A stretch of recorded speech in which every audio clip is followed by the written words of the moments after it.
नमस्कार, स्पोर्ट्स 9 में आप सभी का स्वागत है। मैं हूं शिवेंद्र। आज है दूसरा टी20 मैच इंडिया वर्सेस न्यूजीलैंड। पहला मैच जिस अंदाज में भारतीय टीम ने जीता था, उसके बाद करोड़ों क्रिकेट फैंस की जो भावनाएं हैं, जो वो चाहते हैं, जो उनकी ख्वाहिश है, वो आज हमारी वॉल पर है। यानी रुकना नहीं चाहिए जीत का सिलसिला। भारतीय टीम टी20 की फॉर्मेट की वर्ल्ड चैंपियन टीम है। इस पूरी सीरीज को, यानी इंडिया वर्सेस न्यूजीलैंड की सीरीज को टी20 वर्ल्ड कप की ड्रेस रिहर्सल की तरह देखा जा रहा है।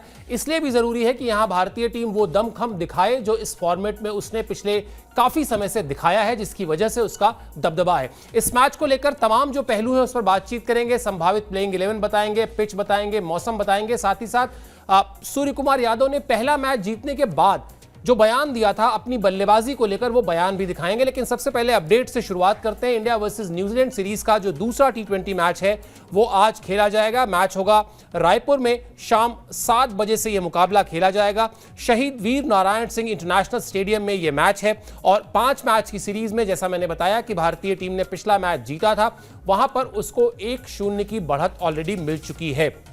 गुरुवार को ट्रैवल डे था, यानी शुरुआत में जो हम लगातार आपको ये बात बता रहे हैं कि जो 3 मैचेस हैं इस सीरीज के, जो पहले 3 टी20 मैचेस हैं, उनमें सिर्फ और सिर्फ एक दिन का ही अंतराल है। तो यही वजह है कि टीमें प्रैक्टिस नहीं कर पाएंगी। आप इस मैच के बाद भी देखेंगे कि भारतीय टीम प्रैक्टिस नहीं कर पाएगी, बल्कि आज का मैच जब खत्म हो जाएगा तो शनिवार को वो ट्रैवल करेगी और फिर अगला मैच खेलेगी। तो इस वजह से टी20 मैचेस की सीरीज जो होती है, जिसमें 5 मैचेस होते हैं, उसमें आप अक्सर देखेंगे कि इस तरह की चीज देखने को मिलती है, जहां कम से कम 2 मैच और ज्यादा से ज्यादा 3 मैचेस इस तरह से होते हैं जहां पर प्रैक्टिस का समय बीच में नहीं मिल पाता है। इसलिए इस सीरीज के शुरू होने से पहले जो पहला नेट सेशन हुआ था, वही नेट सेशन एक तरीके से प्रॉपर 3 मैचेस में उसी की में जो कुछ तय हुआ होगा, उसी की जो स्ट्रैटेजी होगी, उसी की जो रणनीति होगी, उसी के आधार पर यह मैच खेला जाएगा। 5 मैच की सीरीज, 1-0 की बढ़त भारत के पास। और आज जो उम्मीद है वो यही है, जो हम कह भी रहे हैं कि जीत का सिलसिला नहीं रुकना चाहिए, क्योंकि अगर आज भारतीय टीम ने मुकाबले को जीत लिया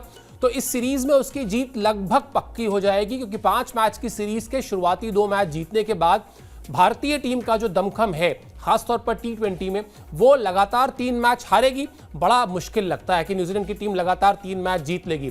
लेकिन जिस तरह से न्यूजीलैंड की टीम आज से करीब 1 साल पहले आई थी और यह कहा जा रहा था कि टेस्ट सीरीज में क्या ही कर लेगी न्यूजीलैंड की टीम, उसने भारत को 3-0 से हराकर एक बड़ा जख्म दिया। उसके बाद अभी बिल्कुल ताजा बात है, वनडे सीरीज खेलने आई थी न्यूजीलैंड की टीम, जिस न्यूजीलैंड की टीम को कहा गया कि साहब ये बी ग्रेड की टीम है, इस टीम में उनके मेन बड़े स्टार्स नहीं हैं। उस टीम ने 3 मैच की सीरीज में आपको 2-1 से हरा दिया। 37 साल में, 37 ईयर्स में पहली बार ऐसा हुआ जब न्यूजीलैंड ने भारत में वनडे सीरीज में मात दी। तो इसलिए कोई भी कॉम्प्लिसेंट होने की जरूरत नहीं है, ये सोचने की जरूरत नहीं है कि न्यूजीलैंड की टीम जो है वो टी20 फॉर्मेट में वो कारनामा नहीं कर सकती है जो उसने टेस्ट मैच में या फिर वनडे में किया है। तो सावधान रहें। लेकिन हाँ, अगर 2 मैच आपने जीत लिया, आज का मैच जीत लिया, जो आज इसी लिहाज से बड़ा क्रूशियल मैच है, आज का मैच अगर आपने जीत लिया तो फिर स्थिति जो है आपके लिए मजबूत हो जाएगी। रायपुर में मैच है, जैसा मैंने बताया, सैंपल साइज ज्यादा बड़ा नहीं है। यहां पर एक ही टी20 मैच भारतीय टीम ने खेला है और अच्छी बात यह है कि उस मैच में भारतीय टीम को जीत मिली थी। आपको याद दिला देते हैं, उस मैच का एक रिकैप कर लेते हैं कि उस मैच में क्या हुआ था। रायपुर में भारत के जो टी20 रिकॉर्ड्स हैं, रिकॉर्ड्स क्या कहा जाए, एक मैच हुआ है जिसका हमने आपको जिक्र किया। रायपुर स्टेडियम में इकलौता टी20 मैच खेला गया है जो इंडिया वर्सेज ऑस्ट्रेलिया खेला गया था, और उस मैच में भारत को 20 रन से जीत मिली थी।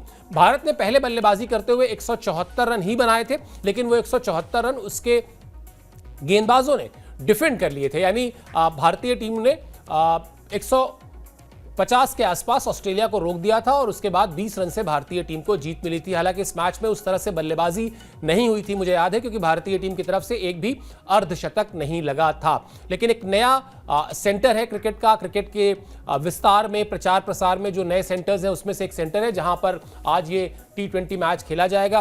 पिछले मैच में भी हमने देखा किस तरीके से स्टेडियम भरा हुआ था। इस मैच में भी आप ये समझ कर जानिए कि अच्छी खासी भीड़ जमा होने वाली है और फैंस इसी उम्मीद से जाएंगे कि जिस तरीके से नागपुर में उनका पैसा वसूल हुआ, वैसे ही आज यहां पर रायपुर में भी वो पैसा वसूल हो, वो भारतीय टीम यहां पर भी जीत हासिल करे। और जिस तरीके से पिछले मैच में हमने देखा था कि अभिषेक शर्मा ने जो शुरुआत दिलाई थी और फिर जिस तरीके से रिंकू सिंह ने वहां कमाल किया था, वैसी ही कुछ परफॉर्मेंसेस यहां आज के मैच में भी देखने को मिले। यही ख्वाहिश होगी उन फैंस की जो टिकट खरीद के वहां पर पैसा खर्च करके वहां पर स्टेडियम में जाएंगे। चलिए, अभी अभिषेक शर्मा की बात कर रहे थे, तो अभिषेक शर्मा की बात कर रहे हैं, तो अभिषेक शर्मा को लेकर असली जो बेचैनी है वो न्यूजीलैंड के खेमे में है। क्यों? क्योंकि जो स्पिनर्स हैं उनके खिलाफ अभिषेक शर्मा को जिस तरह की बल्लेबाजी कर रहे हैं उसकी कोई काट विरोधी टीम को मिल नहीं रही है। आपको दिखाते कि आखिर समस्या कहां फंस रही है, कैसे निपटेगा न्यूजीलैंड जो है, या न्यूजीलैंड के स्पिनर्स किस तरीके से अभिषेक से निपटेंगे। पिछले मैच में उन्होंने 84 रन बनाए थे बड़े ही शानदार अंदाज में, और इस पारी के दौरान उन्होंने कई छक्के लगाए जिसमें उन्होंने अपने गुरु ही कहना चाहिए, अपने मेंटोर युवराज सिंह का रिकॉर्ड भी तोड़ा। और वहां पर ये जो आखिरी की 2 लाइनें हैं जिसको आप पढ़िए, मिचेल सेंटनर की 5 गेंद पर उन्होंने 15 रन बनाए थे और ईश सोढ़ी की 10 गेंद पर 24 रन बनाए थे। यानी अगर स्पिनर्स की बात कर ले तो 15 गेंद का उन्होंने सामना किया था और 39 रन 39 रन्स उन्होंने बनाए थे। तो स्पिनर्स के खिलाफ अभिषेक शर्मा जो बल्लेबाजी कर रहे हैं और जिस तरीके से उनका बल्ला चल रहा है, ये चैलेंज रहेगा न्यूजीलैंड के सामने कि वो हालांकि बड़े अनुभवी खिलाड़ी हैं मिचेल सेंटनर, लेकिन वो किस तरीके से अभिषेक को काबू में रखते हैं, किस तरीके से उनको रोक कर रखते हैं, किस तरीके से उनको रोकते हैं, ये एक बड़ा उनके सामने भी प्रश्न होगा, चुनौती होगी। इसीलिए ये जो सवाल है इस वक्त न्यूजीलैंड के खेमे में सबसे ज्यादा है कि बाकी सब तो ठीक है, लेकिन अभिषेक शर्मा को कैसे रोका जाए, क्योंकि वो अगर 6-7 ओवर क्रीज पर टिक गए तो उसके बाद फिर वो भारतीय टीम का जो स्कोर होता है, अगर वो पहले बल्लेबाजी कर रहे हैं तो वो आसानी से 250 के पार जाता दिखाई दे रहा है। और अगर वो मान लेते हैं भारतीय टीम चेस कर रही है तो फिर वो जो भी लक्ष्य होगा उसको वो बहुत ही आसान कर देते हैं, क्योंकि उनकी बल्लेबाजी का जो तरीका है, बड़ा ही फियरलेस क्रिकेट खेलते हैं, बड़ा ही निडर किस्म का क्रिकेट खेलते हैं। और इस मैच में जब उन्होंने 84 रन बनाए तो उसके बाद जब उनको प्लेयर ऑफ द मैच चुना गया तो वहां उन्होंने एक इंपॉर्टेंट बात भी कही। उन्होंने कहा कि जब आपको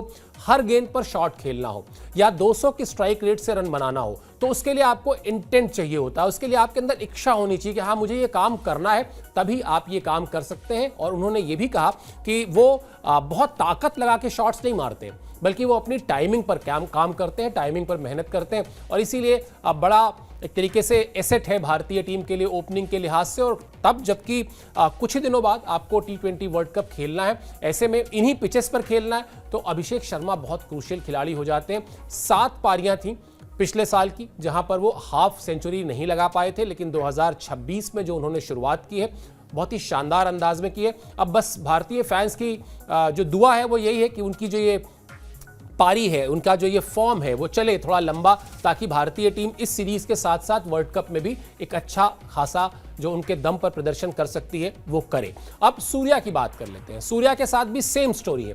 सूर्या भी 2025 में बहुत बुरी तरीके से अपनी फॉर्म से जूझ रहे थे। कप्तानी चली जाती अगर टीम के रिजल्ट्स अच्छे ना आ रहे होते, लेकिन सिक्के के 2 पहलू होते हैं। एक पहलू उनकी बल्लेबाजी का था जहां पर वो बहुत ही बेरंग थे एकदम, लेकिन दूसरा पहलू कप्तानी का था जहां वो शानदार अंदाज में चमक रहे थे। अभी तक सूर्या की कप्तानी में भारतीय टीम कोई भी सीरीज हारी नहीं है, ड्रॉ जरूर हुई है लेकिन हारी नहीं है, अपराजय है भारतीय टीम। लेकिन उनके सामने जो संकट था वो आपकी स्क्रीन पर इस वक्त है। साल 2025 में 13.62 उनकी औसत थी, सिर्फ 13.62, और 21 मैच में सिर्फ 218 रन उन्होंने बनाए थे। लेकिन 2026 की शुरुआत अच्छी हुई है। पिछले मैच में उन्होंने 30 से ज्यादा रन बनाए और एक अच्छे आत्मविश्वास के साथ बनाए। वो उनका जो अंदाज है वो अंदाज दिखाई दिया, जिस अंदाज की बदौलत आपको याद होगा कि सूर्य कुमार यादव T20 फॉर्मेट में दुनिया के नंबर 1 बल्लेबाज रहे लंबे समय तक। इसके अलावा उनको 360 डिग्री बल्लेबाज कहा जाता था। तो ये एक बड़ा झटका रहा एक तरीके से देखा जाए उनके फॉर्म को लेकर बल्लेबाजी में, जहां 2025 में 13 के आसपास की औसत से ही उन्होंने रन बनाए। लेकिन अब चीजें बदली हैं। फॉर्म उनका पिछले मैच में दिखाई दिया कि वो अपने उस अंदाज में आते हुए दिखाई दे रहे हैं। फिंगर्स क्रॉस्ड एक ऐसे खिलाड़ी हैं जो अगर आपके लिए चल गए वर्ल्ड कप में अभी से लेकर, तो फिर वो अकेले दम पर मैच का रुख जो है वो बदलने का मादा रखते हैं। क्या कहा था उन्होंने वो भी आपको दिखाते हैं। ये जो उनका बयान है ये पहले मैच में जीत के बाद का है। पहले मैच में जीत के बाद क्या बोले कप्तान, हमारे लिए हमेशा अच्छा रहता है कि हम पहले बल्लेबाजी करें, स्कोर बोर्ड पर रन जोड़ें और फिर उसके बावजूद उस स्कोर को डिफेंड करें।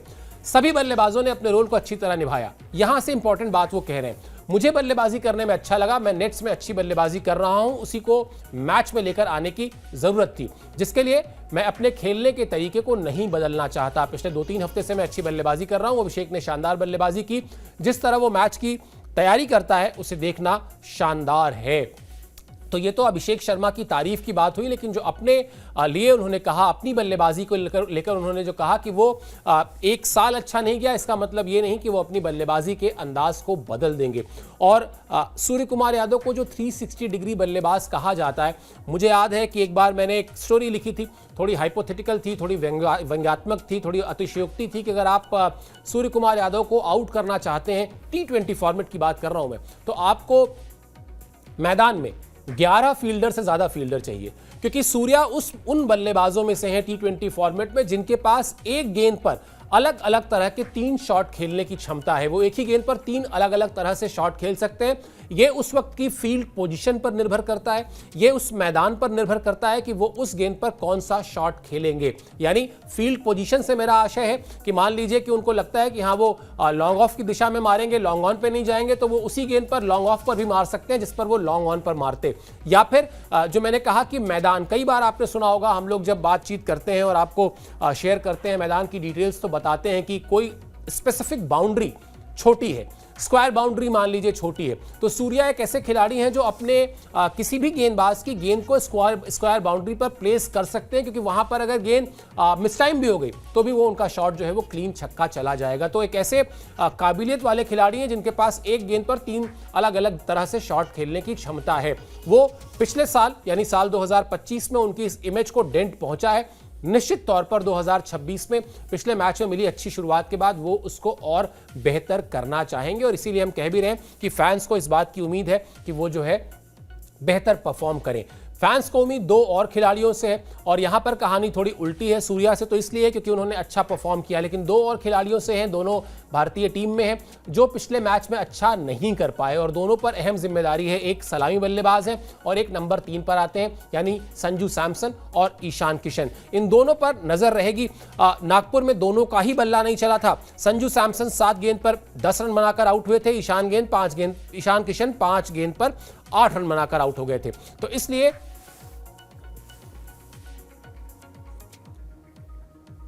दोनों ही बल्लेबाजों से उम्मीद है कि वो आज बेहतर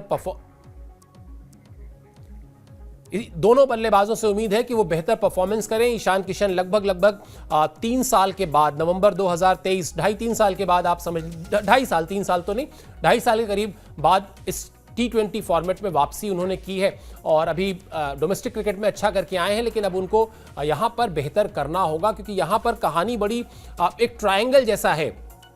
ईशान किशन को मौका इसलिए मिल रहा है कि यहां पर क्योंकि तिलक वर्मा आप जानते हैं चोटिल हैं। अगर तिलक वर्मा वर्ल्ड कप तक फिट हो जाते हैं तो वहां पर उनका जो दावा है वो सबसे पहले उनका दावा है नंबर 3 की पोजीशन पर, क्योंकि वो वहां पर लगातार अच्छा करते आए हैं।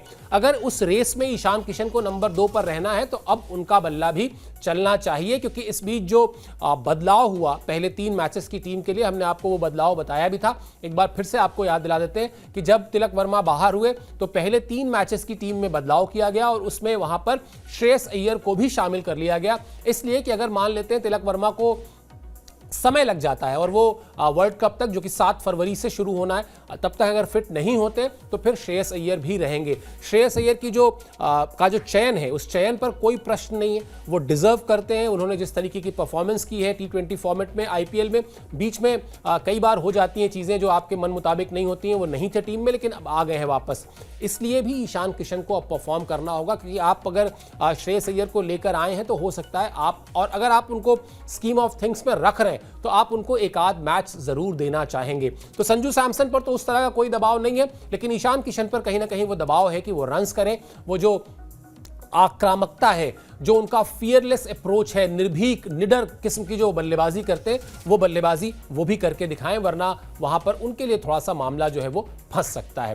प्लेइंग 11 की बात करते हैं। प्लेइंग 11 में ज्यादा बदलाव की गुंजाइश ही नहीं है, क्योंकि हमने आपको बताया जैसा शुरुआत में शो के कि शुरुआती 3 मैचेस जो है वो एक एक दिन के अंतर पर है। अब जब एक एक दिन के अंतर पर है तो ना ही नेट्स होंगे नहीं, और जब नेट्स नहीं होंगे तो इस तरह से आप कोई अपनी स्ट्रैटेजी में बार बार बदलाव नहीं करना चाहेंगे। लेकिन हाँ, एक खिलाड़ी है जिस पर थोड़ा सा सस्पेंस है, ये खबर भी आपको बता देते हैं, उसके बाद फिर आगे बातचीत करेंगे। अक्षर पटेल के खेलने पर थोड़ा सा सस्पेंस है। क्यों? क्योंकि पिछले मैच में उनकी उंगली में चोट लग गई थी। हालांकि टीम मैनेजमेंट की तरफ से जो बातचीत आई है उससे निकलकर यह आ रहा है कि ऐसी कोई गंभीर चोट नहीं है। वो अपना स्पेल जरूर पूरा नहीं कर पाए थे, लेकिन एहतियातन उनको बाहर किया गया था कि चलो भाई, उनको जो चोट लगी है थोड़ा सा हील हो जाए बेहतर, इसलिए रूल्ड आउट नहीं कह सकते अभी आप। ये हो सकता है कि अभी सस्पेंस जो है वो उनके खेलने पर है।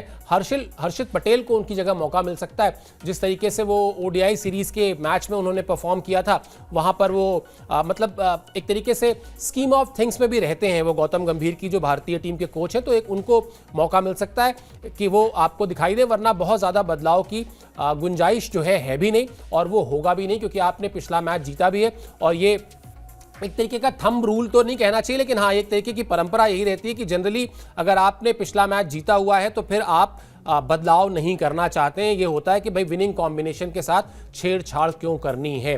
तो एक अहम मैच है। इस अहम मैच में भारतीय टीम की पूरी कोशिश यही होगी, पूरा प्रयास यही होगा कि भारतीय टीम यहां पर जीत हासिल करे, और वो जो 1-0 की बढ़त है, उस 1-0 की बढ़त को वो पहुंचाए 2-0 में, ताकि फिर सीरीज में उसका जीत का जो दावा है वो मजबूत हो जाए। भारतीय टीम, आपको हम पहले जैसा हमने जिक्र किया था कि भारतीय इस पूरी सीरीज को दरअसल जो देखा जा रहा है वो T20 वर्ल्ड कप के चश्मे से देखा जा रहा है। T20 वर्ल्ड कप शुरू हो रहा है 7 फरवरी से। भारत और श्रीलंका की साझा मेजबानी में वो खेला जाएगा, इसलिए भी भारतीय फैंस जो है वो उम्मीदें लगाए बैठे हुए हैं कि भाई भारतीय टीम अगर अपने टाइटल को डिफेंड कर पाए, क्योंकि पिछला T20 वर्ल्ड कप भी भारतीय टीम ने ही जीता था, तो एक शानदार मौका है। यहां पर आप न्यूजीलैंड के खिलाफ जो सीरीज खेल रहे हैं इसको ड्रेस रिहर्सल की तरह देखिए। अगर कहीं अभी भी कुछ एक्सपेरिमेंट दिमाग में है, कुछ आप कुछ एक 19-20 करना चाहते हैं, बहुत ज़्यादा बदलाव की गुंजाइश नहीं है, बहुत ज़्यादा प्रयोग की भी गुंजाइश नहीं है, लेकिन हाँ, अगर थोड़ा बहुत आप कुछ करना चाहते हैं ज़रूर आजमा लीजिए। आपको इन्हीं पिचेस पर वापस आना है, इन्हीं पिचेस पर वापस आपको T20 वर्ल्ड कप के मैचेस भी खेलने हैं। इस लिहाज से इंपॉर्टेंट है ये सीरीज, और आज का मैच इंपॉर्टेंट इस लिहाज से क्योंकि आज का मैच जीतते ही सीरीज में जीत का आपका दावा मजबूत हो जाएगा। चलिए, रहेगी हमारी इस मैच पर नजर, और इस मैच से जुड़े जितने भी पहलू हैं, मैच से ठीक पहले कुणाल आपके साथ जुड़ेंगे। कुणाल और अंकिता उस मैच पर बातचीत करेंगे। इसके अलावा और भी स्पोर्ट्स की दुनिया से जितनी बड़ी खबरें हैं वो दिन भर हम आप तक पहुंचाते रहेंगे। आपको सिर्फ स्पोर्ट्स 9 को सब्सक्राइब कर लेना है। खेल की दुनिया की 360 डिग्री कवरेज, हर एक अपडेट आप तक समय से पहुंचाने की जिम्मेदारी हमारी है। आप इस शो से जुड़े, बहुत बहुत शुक्रिया और आभार।